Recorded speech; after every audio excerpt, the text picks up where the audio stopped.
తిరుమల లడ్డూనండి.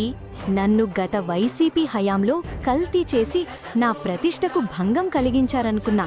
అసలు నా ప్రాశస్త్యంనే ప్రశ్నార్థకం చేశారు ఈ జగన్ అండ్ కో.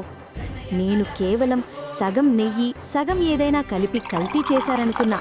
కానీ ఇలా అసలు నెయ్యి వాడకుండా రసాయనాలతో తయారు చేశారంటే ఏమనాలి మిమ్మల్ని జగన్ రెడ్డి?